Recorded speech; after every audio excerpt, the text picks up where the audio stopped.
Hello दोस्तों, एक बार फिर से स्वागत है आपका हमारे चैनल में।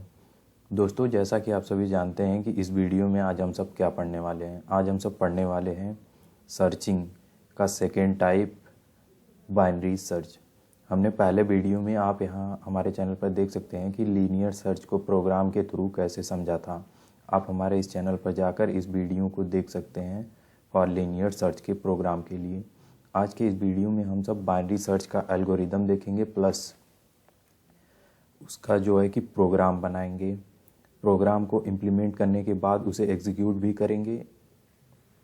तो दोस्तों, यदि अभी तक आपने हमारे चैनल को सब्सक्राइब नहीं किया है तो इस चैनल को सब्सक्राइब कर लें और बेल आइकन को ज़रूर दबा दें ताकि आप सभी को सारी नोटिफिकेशन मिलती रहे। तो चलिए बिना किसी देरी के शुरू करते हैं अपने इस वीडियो को। तो दोस्तों, जैसा कि आप सभी देख सकते हैं कि हमने यहाँ पर एक एरे बनाया हुआ है जिसका इंडेक्स यहाँ पर हमने शो किया हुआ है 0 1 2 3 4 5 6 7 8 9 10।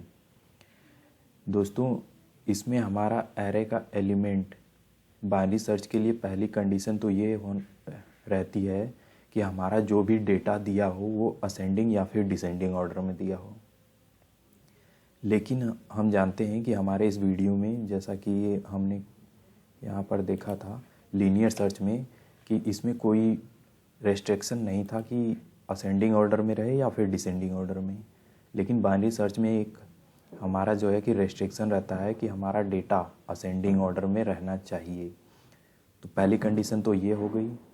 तो देखिए, जैसा कि यहाँ पर हमारा डेटा दिया हुआ है एक असेंडिंग ऑर्डर में।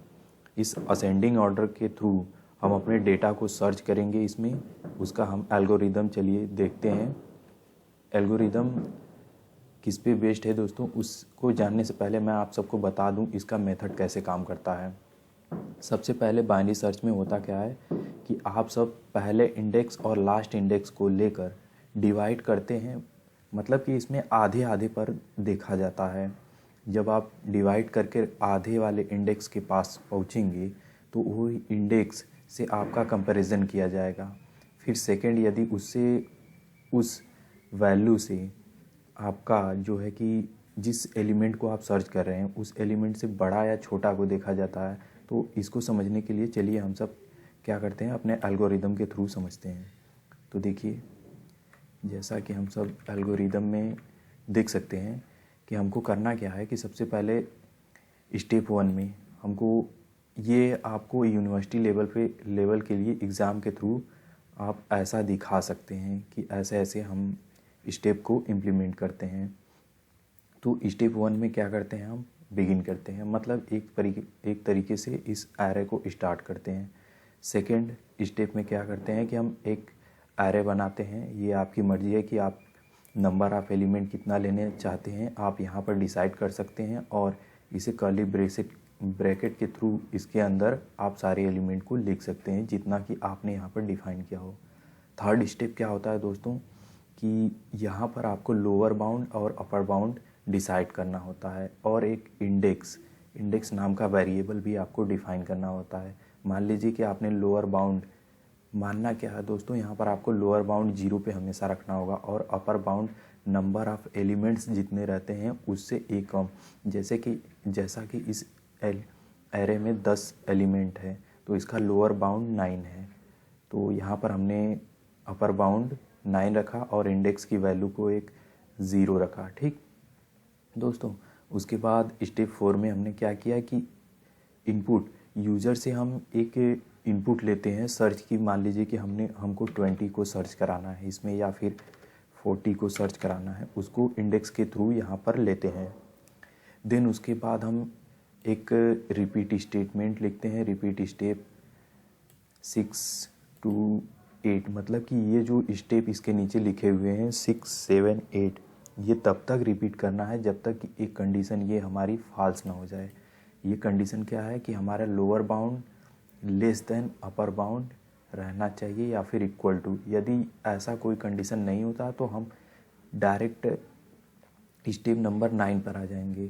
तो स्टेप 6 में हमको क्या करना है, स्टेप 6 में lower bound plus upper bound divide by 2 करके हमें उसे मिड नाम के वेरिएबल में स्टोर कर देना है। अब स्टेप 7 में जाएंगे। स्टेप 7 में क्या होगा फ्रेंड्स? स्टेप 7 में हम एक कंडीशन चेक करेंगे। यदि डेटा मिड यानी कि ए मिड, हमने जो मिड निकाला था lower bound plus upper bound divide by 2, उसको एरे का इंडेक्सिंग के थ्रू उस वैल्यू को निकालेंगे। मान लीजिए कि यहाँ पर आपने 0 लिया, देन 9 लिया, इसे डिवाइड किया तो हमारा क्या आ जाएगा 4.5, यानी कि इसमें इंटीजर वैल्यू लेनी है तो 4 पे हमारा जो इंडेक्स वैल्यू रहेगा उसको कंपेयर किया जाएगा।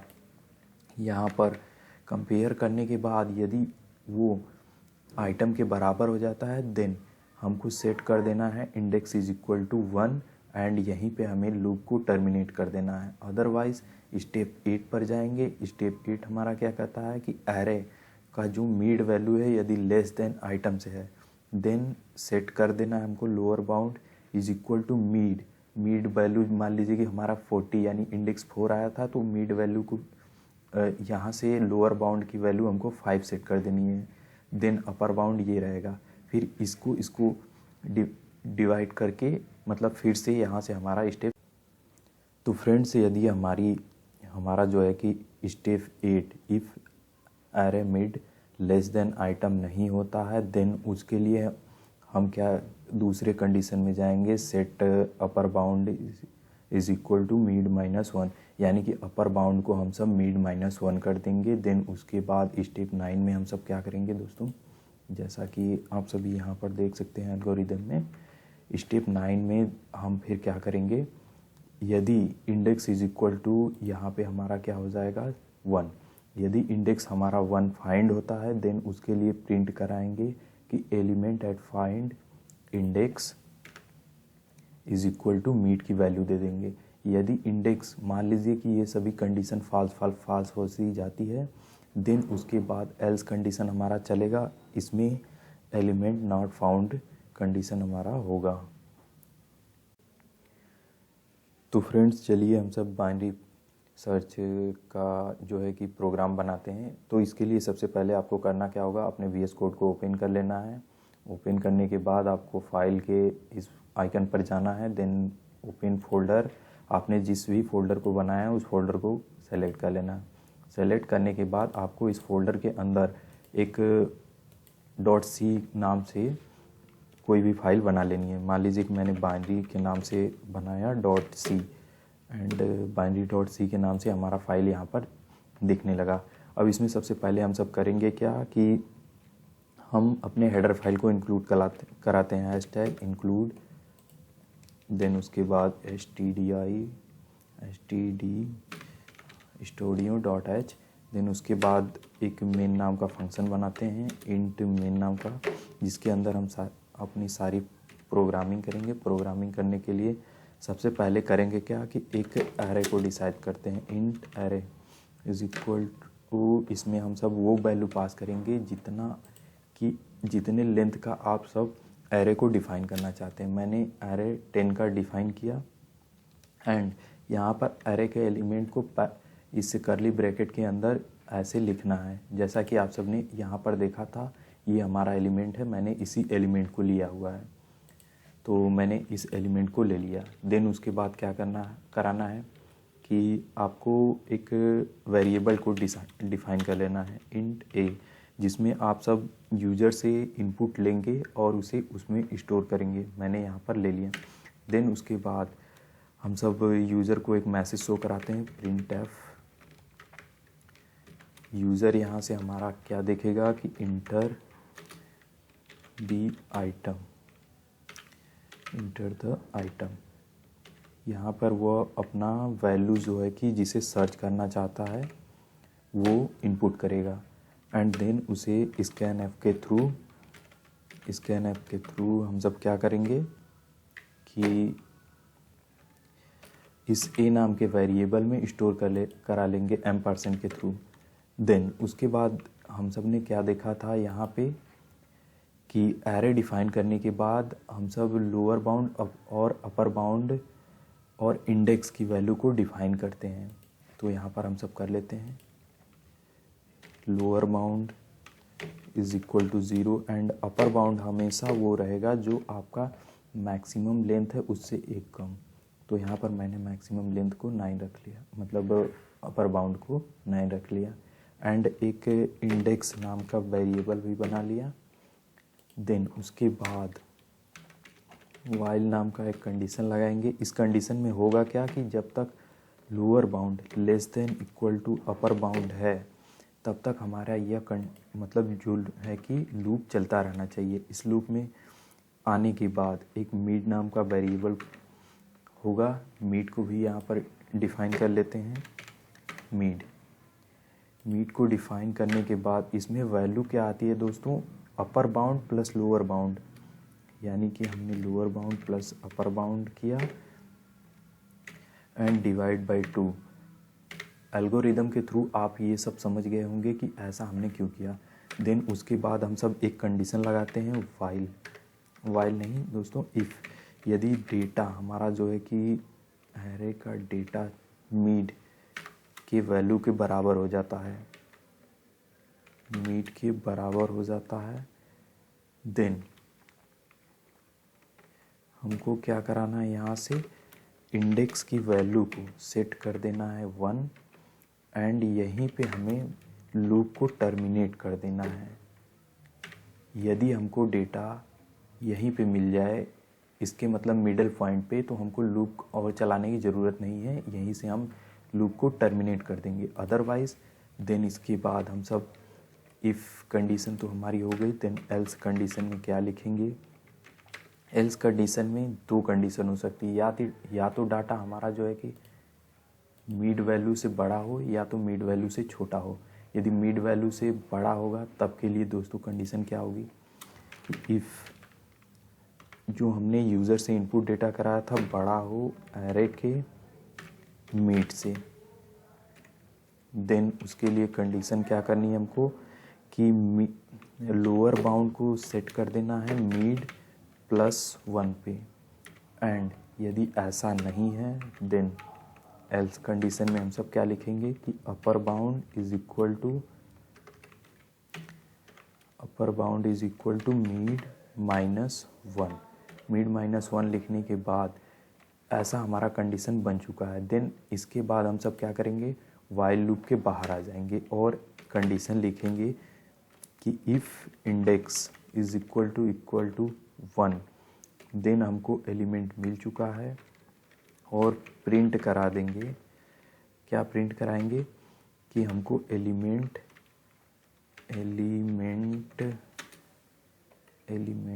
यहाँ से एलिमेंट की स्पेलिंग गलत हो चुकी है, element find at the index. उसके बाद इंडेक्स की वैल्यू को %d के थ्रू प्रिंट करा देंगे। यहाँ पर उस इंडेक्स को हम सब कहाँ से पाएंगे, यहाँ मीड वैल्यू के थ्रू। यदि मीड की वैल्यू इक्वल टू हो जाए, देन यदि ऐसा नहीं हुआ, मतलब हमें इंडेक्स की वैल्यू नहीं मिली, देन तब क्या होगा, हमको मतलब कि अपना सर्च किया गया एलिमेंट नहीं मिला। उसके लिए हम सब क्या करेंगे कि एलिमेंट नॉट फाउंड का मैसेज शो करा देंगे। एलिमेंट नॉट फाउंड, हमने ऐसा मैसेज यूज़र को शो करा दिया। देन उसके बाद इस प्रोग्राम में देख लेंगे कहीं भी एरर नहीं है। देन उसके बाद हम सब इस प्रोग्राम को रन कराते हैं। यहाँ पर हमारा प्रोग्राम सक्सेसफुली रन कर चुका है और यहाँ पर exe फाइल बन चुकी है। यहाँ पर देखिए हमको यूज़र से क्या मांगा जा रहा है, इंटर द आइटम। मान लीजिए कि हमने 50 को सर्च करना है, 50 को सर्च किया, देन इंटर हिट किया। देन उसके बाद देख सकते हैं कि element find at the index 4। Index 4 पर हमारा क्या हो चुका है, 1 2 3 4 कुछ प्रोग्राम में गलत आ रहा है। Mid lower bound is equal to, देखिए दोस्तों हमारा वैल्यू कहाँ पे एरर आ रहा है। यहाँ पर हमने इक्वल टू का साइन नहीं लगाया है, क्योंकि ये हमारा असाइनमेंट ऑपरेटर होता है। ये हमारे वैल्यू को कंपेयर करता है, जबकि इक्वल टू हमारा नहीं करता। देन इसके बाद हम सब देखेंगे, अपना प्रोग्राम फिर से रन कराते हैं। यहाँ पर पहले क्लियर कर लेते हैं स्क्रीन को। क्लियर करने के बाद हम सब प्रोग्राम को रन कराते हैं। अब हम सब 50 इंटर करते हैं, इंटर हिट करते हैं। तो आप सब देख सकते हैं इंडेक्स 5 पे हमारा एलिमेंट फाइंड हो चुका है। मान लीजिए कि हमको 10 को सर्च कराना है, देन 10 को सर्च करा लेते हैं। यहाँ से प्रोग्राम को रन कराया, देन 10 की वैल्यू को लिखा, एंटर हिट करा एट द इंडेक्स 2। और यहाँ पर आप सभी भी देख सकते हैं कि 10 हमारा इंडेक्स 2 पर है। मान लीजिए कि हम एक ऐसे इनपुट को देते हैं जो हमारा इस एरे में प्रेजेंट ही नहीं है। मान लीजिए कि हमने 500 सर्च किया, देन आपको एक मैसेज शो होगा कि एलिमेंट नॉट फाउंड। तो इस प्रकार से हमारा ये प्रोग्राम बाइनरी सर्च का कंप्लीट हुआ। यदि आप सबको वीडियो अच्छी लगी तो चैनल को सब्सक्राइब और वीडियो को लाइक ज़रूर करें, ताकि आपके इससे सब्सक्राइब करने के तरीके से हमको मोटिवेशन मिले कि हमारा वीडियो अच्छा जा रहा है। तो मिलते हैं अगले वीडियो में कुछ और इंटरेस्टिंग प्रोग्राम के लिए। तब तक के लिए आप सबका धन्यवाद।